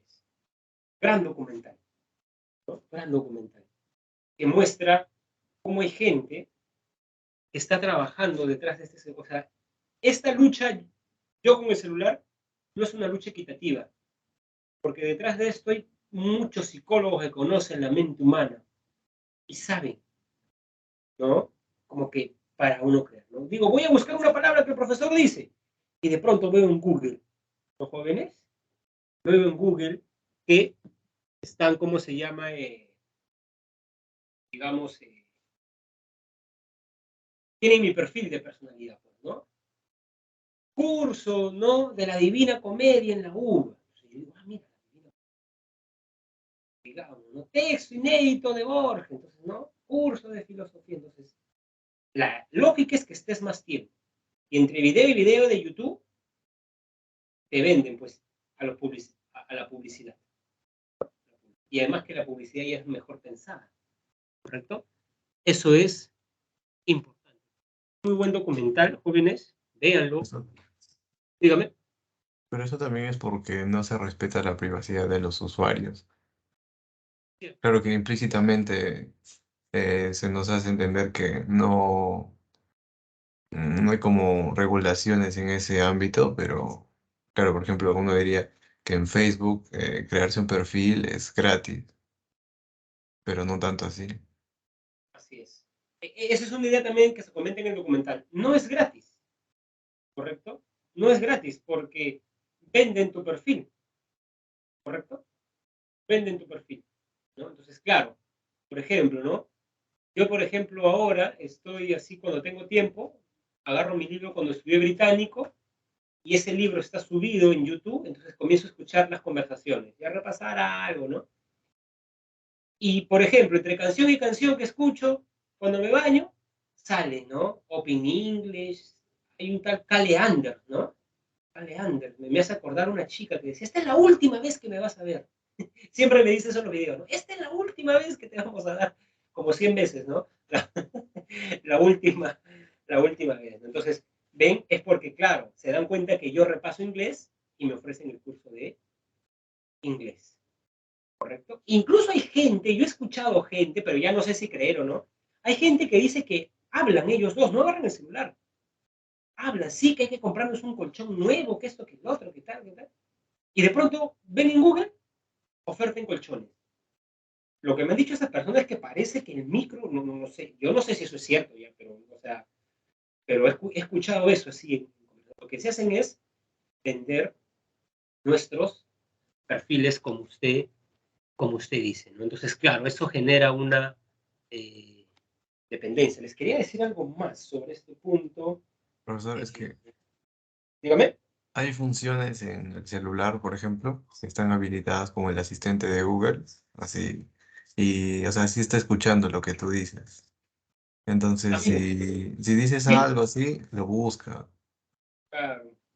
Yo a veces tengo un amigo muy tecnológico y él en su casa tiene todo, ¿no? Y dice, Google, prende la luz. Y ¡zum! Se prende su luz, ¿no? O sea, incluso tiene una aspiradora, ¿no? Y le dice, ya, comienza, ¿no? Y yo le he hecho preguntas filosóficas, ¿no? A ese, digamos, esa inteligencia artificial, ¿no? ¿Para qué vivir si nos vamos a morir? Y sí te responde, ¿ah? Sí te responde. Cuando tú le haces preguntas filosóficas, tiene respuestas muy optimistas, ¿no? Entonces, claro, jóvenes, o sea, la tecnología, jóvenes, o sea, es algo sobre lo que debemos reflexionar, de hecho, en la actualidad, ¿no? Muy bien, jóvenes, vayamos a la clasificación de la ciencia. por su objeto de estudio. Esto ya lo vimos cuando estudiamos lógica. Clasificación de la ciencia. A ver, creo que alguien me escribió en el chat, dice, ¿no? Dice, dice, profesor, ¿se imagina si las personas tuvieran el poder de controlar su tiempo? Sería un desastre. No sé a qué se refiere con controlar su tiempo, Alison, pero su pregunta me hace recordar a una escena de Alicia en el País de las Maravillas, ¿no? En Alicia en el País de las Maravillas, Alicia se topa con un sombrerero, una persona que vendía sombreros. Y este sombrerero estaba encerrado en las 5 de la tarde. ¿Qué había hecho? El tiempo era su amigo, pero de pronto el tiempo se hizo su enemigo. Y el tiempo decidió que esta persona siempre esté a las 5 de la tarde. Y el sombrerero le dice algo muy, muy interesante en la novela de Alicia, ¿no? Le dice, imagínate, Alicia, imagínate si tú eres amiga del tiempo. ¿A ti te aburre el colegio? Sí. Entonces el tiempo haría que tu hora de colegio, las 5 horas, sea rápida. ¿Y a ti te gusta jugar en el parque? Sí, pero mi madre solo me lleva 1 hora. Entonces el tiempo haría que esa hora dure mucho más. No sé si se refiere a eso con su pregunta, pero bueno, puede leer, pues, ¿no? Alicia en el País. Justamente por eso ando con un adblocker, ¿no? Hablando de YouTube exclusivamente. Miren, interesante, ¿no? El Internet te recomienda lo que según buscas o has visto. Se recorre el tiempo literal como ir al pasado. Ah, ya. Eso, bueno, hay muchas películas sobre eso, ¿no, Alison? El efecto mariposa, Tony Dark. Hay muchas películas. Hay una que me gusta mucho. ¿Cómo se llama esta película? Mr. Nobody se llama. Véala, ¿no? Mr. Nobody, así se llama. O sea, Mr. Nadie. Es una persona que vive varias vidas porque tiene ese poder, ¿no? Muy bien. Les decía que hay tipos, jóvenes, ¿no? Ciencias formales. Las ciencias formales estudian entes ideales o conceptos abstractos. Por ejemplo, un número. ¿Qué es un ente ideal? Lo que yo capto por la razón. Yo no veo un número 2 en el parque. Yo entiendo que es un número 2. ¿Correcto? ¿No? Entonces, como yo no veo el número 2, sino más bien entiendo que es el número 2, ¿los jóvenes? ¿No? Es una ciencia formal. ¿Recuerdan cuando vimos lógica? ¿Qué les dije de la lógica? Repasemos.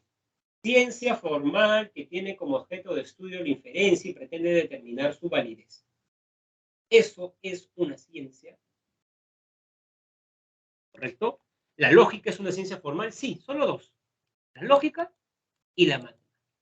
En cambio, una ciencia fáctica es una ciencia que estudia objetos reales, algo que yo puedo percibir por mis sentidos.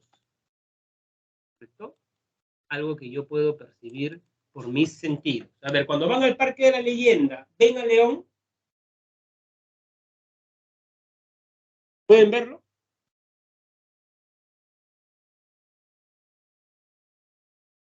Sí se puede ver. Entonces la biología es una ciencia fáctica. Yo puedo ver cómo cae un vaso. Yo puedo ver un metal. La física, la química y la biología son ciencias fácticas. La física cuántica no. O bueno, mecánica cuántica. Es interesante su pregunta porque, claro, hay cosas, por ejemplo, un quarks no se ve, ¿no? ¿Correcto? Entonces, pero a pesar de todo eso, la física sigue considerándose una ciencia fáctica, a pesar de eso, ¿no? Pero sí, es interesante lo que usted dice, porque claro, no todo de la física, pues, ni siquiera vemos los átomos, ¿no? Por último. Entonces, ¿qué vamos a ver? Una partícula subatómica, ¿no? Pero en general la física, por lo que entiendo, no sé si está errado, la física cuántica es una parte de la física, ¿no? Entonces, sí es una ciencia fáctica, ¿no? Muy bien. Por su función, puras y aplicadas. ¿Por qué se llaman puras? Porque describen, explican y predicen. Las aplicadas desarrollan tecnología, o sea, aplican el conocimiento teórico para fines prácticos. Profesor, a mí me gusta mucho la biología. Quiero estudiar, ¿no? Siempre me ha gustado el cuerpo humano, cómo, digamos, no esto, lo otro. Eso es una ciencia. Profesor, a mí me gusta mucho la biología, la anatomía, pero yo quiero con ese saber ayudar a las personas. Voy a ser un médico. Medicina es la parte. Profesor, a mí siempre me ha gustado, como dice Descartes, la precisión de las matemáticas, que es un conocimiento evidente, certero, ¿no? Así que yo voy a estudiar matemática pura en San Marcos. Matemática pura, ¿eh? Es una ciencia pura. En cambio, quien aplica los descubrimientos de la matemática, ¿no? Puede ser un ingeniero, un contador, un administrador. Esa es una ciencia, digamos, aplicada, ¿no? Un dato, todas las ingenierías son ciencias aplicadas. Química, ciencia pura, ingeniería química, ¿no? Ingeniería biomédica. Todas las ingenierías. Profesor, a mí me gusta mucho la física, ¿no? Desde pequeño que yo leí, digamos, el profesor me explicó las leyes de Newton, siempre me gustó, así que voy a estudiar física pura, así se llama, hermano. Soy físico puro, dice, ¿correcto? Ciencia pura. Profesor, yo también, pero me he dado cuenta que en el Perú hay muchas personas que viven en los cerros, así que yo quiero construir condominios enormes para que la gente viva, digamos, en condominios. Así que yo necesito saber física, pero voy a aplicar la física. Entonces, eso es, estimados jóvenes, una ciencia. La física es una ciencia pura y la ingeniería civil es una ciencia aplicada. Entonces, las ciencias, digamos, aplicadas dependen de las puras. Tienen que haber facultades de biología, pues, para que se, ¿no? Digamos, para que se apliquen esos conocimientos. A pesar de eso, jóvenes, ¿qué ciencias son más estudiadas en la actualidad? ¿Las puras o las aplicadas? ¿Las aplicadas? Las aplicadas, ¿no? ¿Y por qué creen que las aplicadas, jóvenes? Porque en realidad las aplicadas dependen de las puras, no se aplican eso.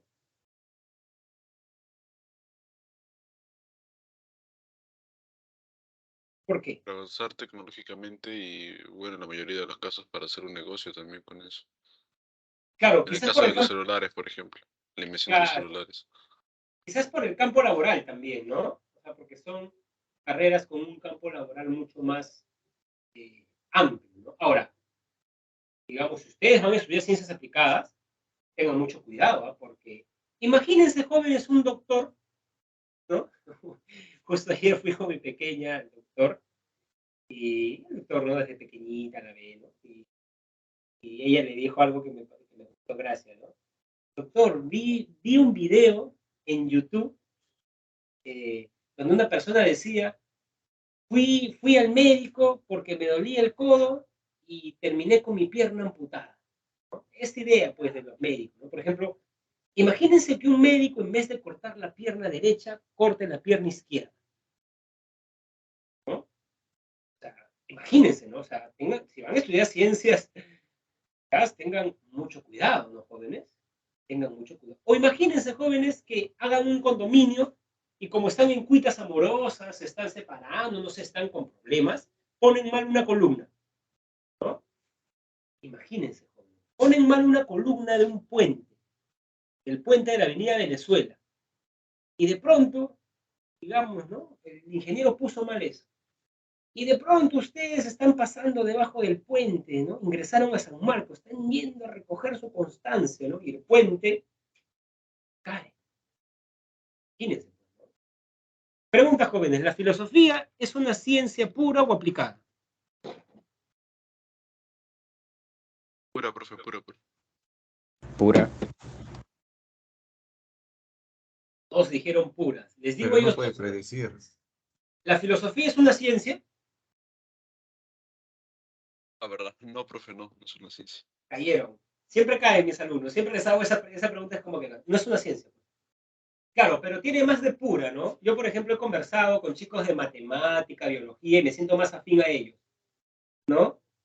Leen, ¿no? Más obsesivos conceptualmente, claro, sí, pues, ¿no? La filosofía está un poco más pegada a esto, ¿no? Profesor, Dígame.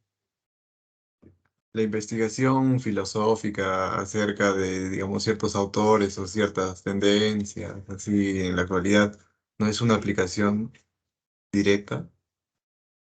No tanto, porque la aplicación es como que generar cosas a las personas, ¿no? Entonces, claro, por ejemplo, Sí, yo sí, escribí un artículo sobre Platón. ¿Qué aplicación va a tener eso? No, no es una cuestión teórica, ¿no? Incluso ese claro. artículo está destinado para quienes han estudiado filosofía, ¿no? No es un artículo así que la gente lo puede leer, creo, en general, ¿no? Pero es cierto, hay ciertos temas que sí. Por ejemplo, si yo estudio el tema de la corrupción, hay una rama de la ética que se llama ética aplicada, ¿no? Claro, hago una conferencia sobre el aborto y digo, miren, mis estudios filosóficos me han llevado a esto. Entonces, quizás a la gente le ayuda, ¿no? Y dice, sí, es cierto lo que dice esta persona, no debo hacer esto. Claro, es cierto que en filosofía hay temas, sobre todo de la ética y de la filosofía política, que pueden servir, ¿no? Que pueden servir, ¿no? Digamos, tienen un impacto en la sociedad, ¿correcto? Muy bien. ¿Quién era el filósofo que escribió el libro El discurso del método? ¿Lo recuerdan? Descartes. Que su método era la duda. Descartes. Descartes, profe. René Descartes. Muy bien. Ahora, ¿qué es el método? El método es un conjunto de pasos que uno sigue para llegar al conocimiento. Método es camino, el camino que sigo para arribar al conocimiento científico. Y tiene pasos. El primero es el del problema.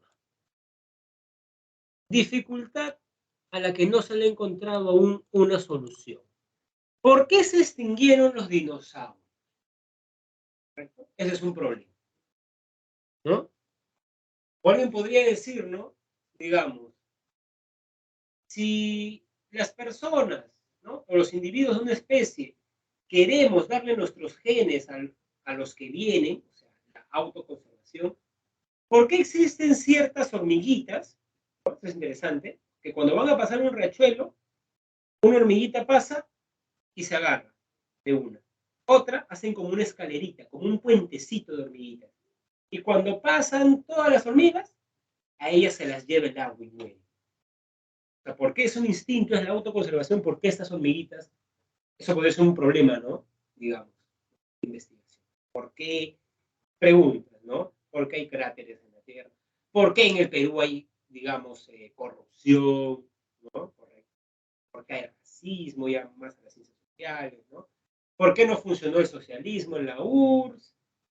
Muy bien. Entonces, frente a un problema, nosotros tenemos una hipótesis.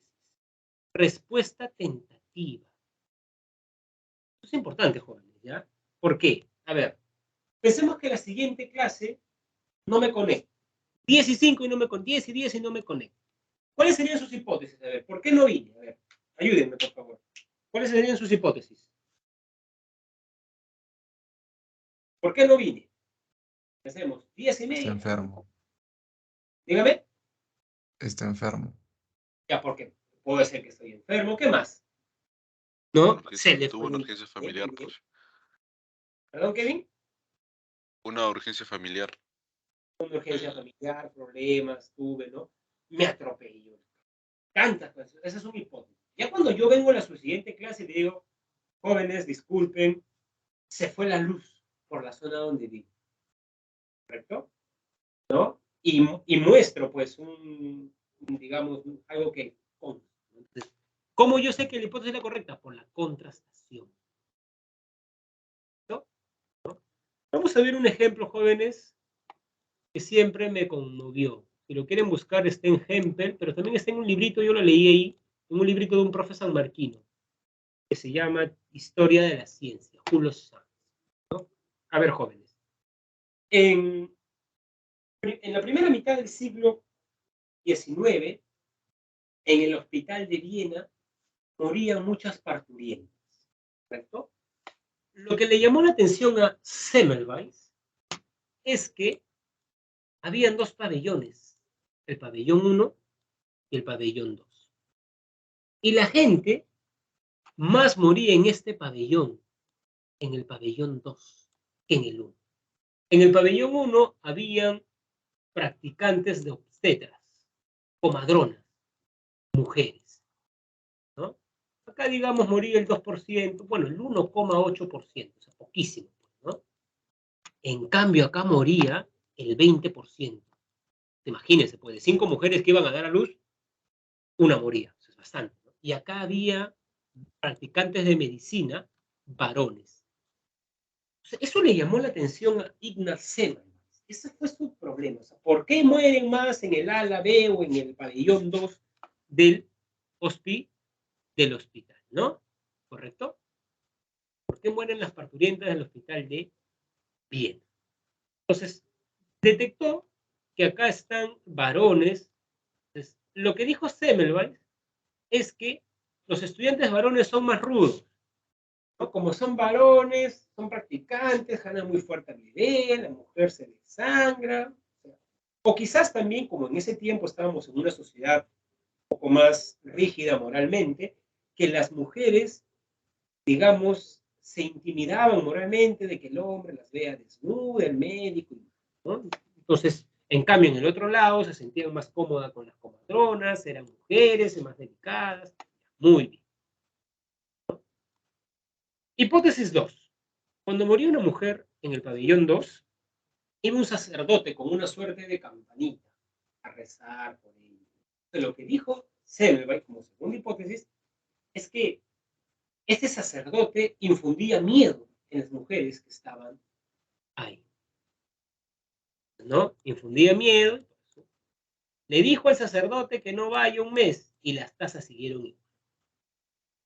Hasta que Semmelweis, ¿no?, estaba con uno de sus colegas en el mortuario, diseccionando, cortando a un muerto, y su compañero se corta la mano con el bisturí, pequeño corte, y luego de días fallece, pero fallece con síntomas o digamos con características similares a las mujeres. A las mujeres les daba en ese tiempo una fiebre que se llamaba la fiebre puerperal o la fiebre del parto.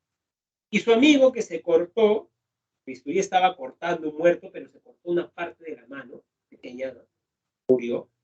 Entonces Semmelweis dijo, quizás los médicos, como tocamos a los muertos, llevamos materia cadavérica en las manos, porque pueden creer ustedes, jóvenes, que en ese tiempo no existía la cultura de lavarse las manos, ni la sociedad ni los médicos. No existía. ¿Por qué? Porque Pasteur todavía no había descubierto los microorganismos.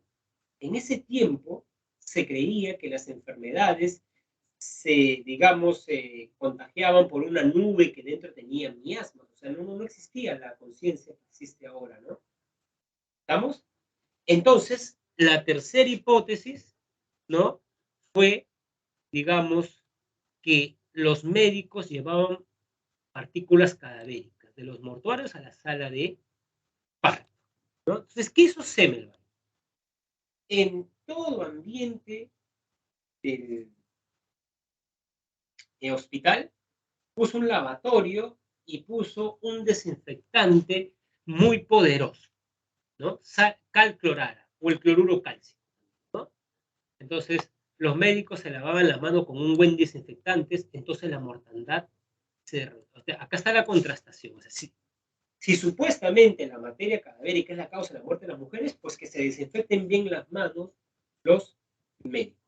Eso hicieron, jóvenes. Y la mortandad, miren, en 1847, de abril a mayo, bajó de 18,3 a 2%. ¿Contrastó o no su hipótesis, jóvenes? ¿Qué dice? En un 16,3%. Claro, pero ¿qué dirían ustedes si son médicos y contrastó o no? Porque, o sea, miren a cuánto bajó, ¿no? A 2%, o sea, igual que acá, ¿no? La contrastamos, claro, contrastó su hipótesis, pero ustedes pueden creer, jóvenes, que los médicos del hospital de Viena, digamos, desarrollaron una animadversión hacia Semmelweis, porque, o sea, ellos decían, ¿cómo, qué tiene que ver acá las manos? No tiene que ver nada. Y Semmelweis decía, pero ha bajado. Esa es una coincidencia, ¿cierto? Claro, lo que pasa es que Semmelweis, en el fondo, ¿qué estaba diciendo? que los practicantes de medicina mataban a las mujeres. Y eso no le gustó a los médicos. Y lo despidieron. Viajó a Budapest porque Semmelweis era húngaro. Viajó a Budapest, ocurría lo mismo, aplicó lo mismo desinfectante y bajó la tasa de mortandad también en la capital de Hungría, su país, y también le cayó mal a los médicos, ¿no? Porque los estaba como que acusando de que ellos eran los causantes de la muerte. Y dicen que comenzó a tener un comportamiento errático y con engaños uno de sus amigos lo llevó a un sanatorio mental. Y Semmelweis murió ahí, jóvenes, poco después de una hemorragia. O sea, como si estuviera loco. Por eso es una suerte de mártir de la medicina, ¿no? Ignaz Semmelweis. Yo les quería contar esta historia un poco conmovedora, ¿no? Para que sepan un poco esto del método científico. ¿Cierto? Y terminamos, jóvenes, esta clase con la diferencia entre ley y teoría científica. Cuando una hipótesis pasa la prueba de fuego, se convierte en una ley. Y esto es importante, lo que acabamos de ver, porque esto demuestra que el científico es alguien que tiene que saber lidiar con el error. ¿Correcto? Digamos, o sea, no es que el científico a la primera se le ocurre la hipótesis correcta, no. Tiene muchas equivocaciones. Como le contó Edison a un amigo, ¿no? Antes de crear la bombilla eléctrica, fracasé 1000 veces. Y este amigo le contó, es un periodista. Y el periodista, en la rueda de prensa, cuando él presentó ese invento, de manera, digamos, creo que un poco imprudente, le dijo, señor Edison, ¿qué se siente fracasar 1000 veces?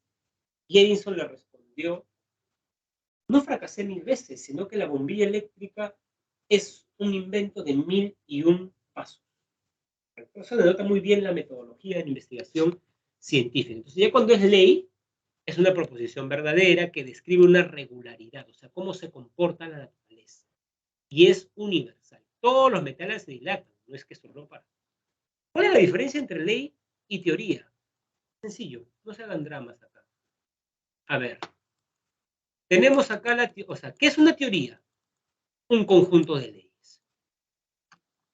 Teoría de la evolución. ¿Cuántas leyes tiene la teoría de la evolución? Ley 1, uso y desuso. Ley 2, herencia de los caracteres adquiridos. Ley 3, supervivencia del más apto. Entonces, ¿qué es una teoría? Un conjunto de leyes. Ahora bien, si una teoría es un conjunto de leyes, ¿qué tiene más potencia explicativa? ¿Una teoría o una ley? Una ley. ¿Seguro? Si una ley es parte de la teoría es un conjunto de leyes. ¿Cuál de las dos explica una porción más grande de la realidad? ¿La parte o el todo? Todo es la teoría. En toda la teoría. La teoría del todo. La teoría. O sea, es, jóvenes, como si cada uno de ustedes en su pupitre es una ley. Explica eso. Y la teoría es el salón, es el conjunto de leyes. Por eso explica una parte, digamos, más amplia de la realidad. ¿Correcto? ¿No? Muy bien. Y acá tienen, jóvenes, un pequeño repaso de lo que hemos visto hoy día: epistemología, disciplina filosófica, problemas relativos a la ciencia, ¿no? Características de la ciencia, clasificación, opciones, método, ley, ¿correcto?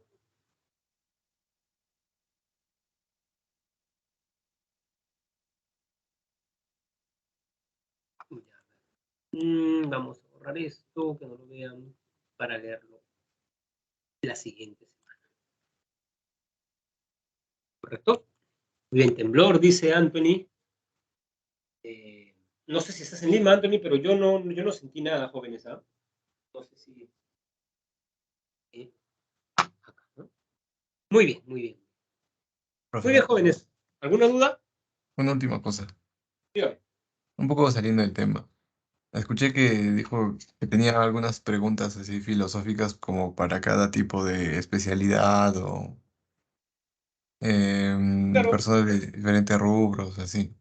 claro, no de todos, ¿no? Pero a veces leo ciertas cosas y no las sé, ¿no? O sea, Claro, no conozco, entonces digo, esto les voy a preguntar como que a una alguien de persona, esa especialidad. claro, Algo a así. curas, claro, exacto, como que yo supongo que la gente también que lee filosofía algún día dice, yo le voy a preguntar esto cuando conozca, ¿no? Creo que, digamos, las personas usualmente nos comportamos así, ¿no? Por eso se lo comentaba. No, por ejemplo, una pregunta a un diseñador gráfico, no la tengo, ¿no? O sea, ¿qué le podría preguntar? No se me ocurre, digamos, algo, ¿no? Entonces, Profesor, dígame.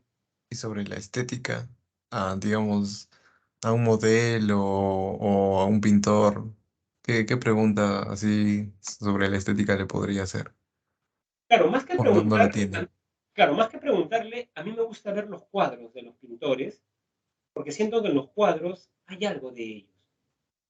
Por ejemplo, el lugar donde vivo, en el primer piso, la señora, ¿no? Digamos, es pintora.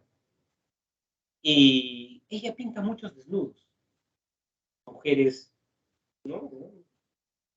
Y yo intuyo, porque no he conversado mucho con ella, que claro, la ropa es como la sociedad, ¿no? Los roles sociales. Eh, y yo siento que el desnudo es como que quiero ser libre, ¿no? ¿Por qué tener esto de la sociedad?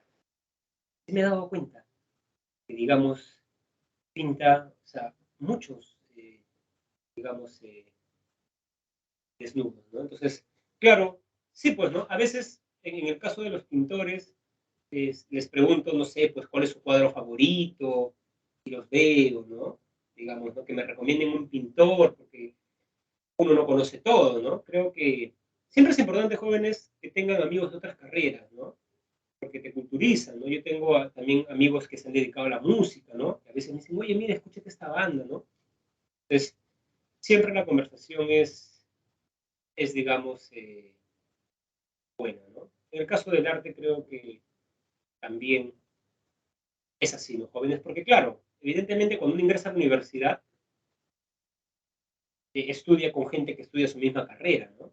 Pero creo que también deben tener amigos de otras carreras, no solamente de, digamos, carrera, ¿no? Sino también de... Muy bien, jóvenes, eso es lo que te podría hacer. Muy bien, jóvenes, hemos terminado la clase, por favor repasen y nos vemos el siguiente viernes, ¿correcto? Muy bien, jóvenes, nos vemos, cuídense, La próxima, ¿verdad? hasta luego, nos vemos. Ah, a ver. Bueno, ustedes no se van a ir, pues, ¿no?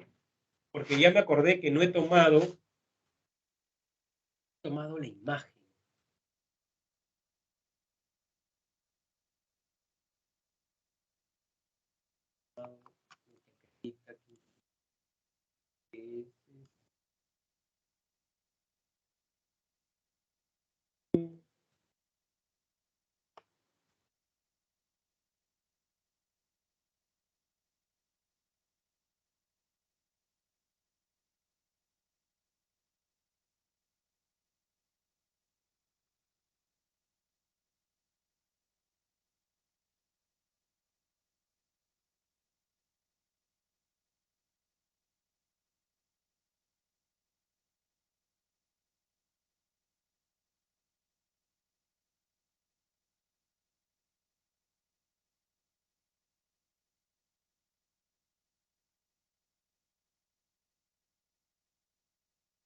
Ustedes son el aula.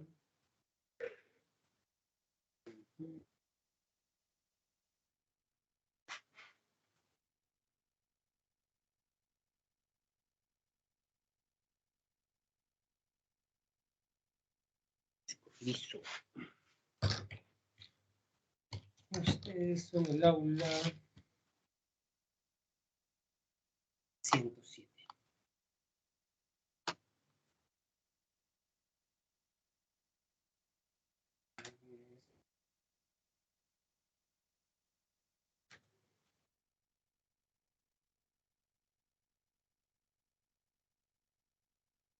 Muy bien, jóvenes, ahora sí.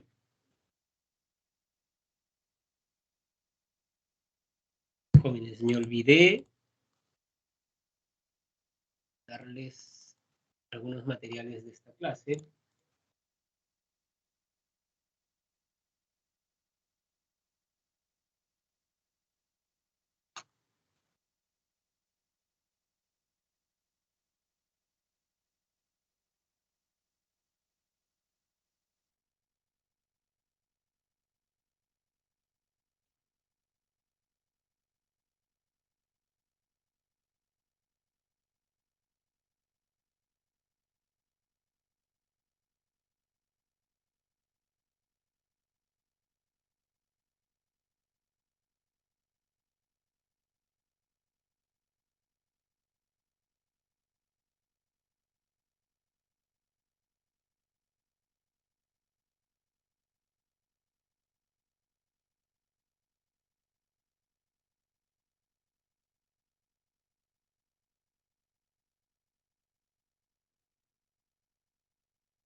Ya, muy bien, jóvenes.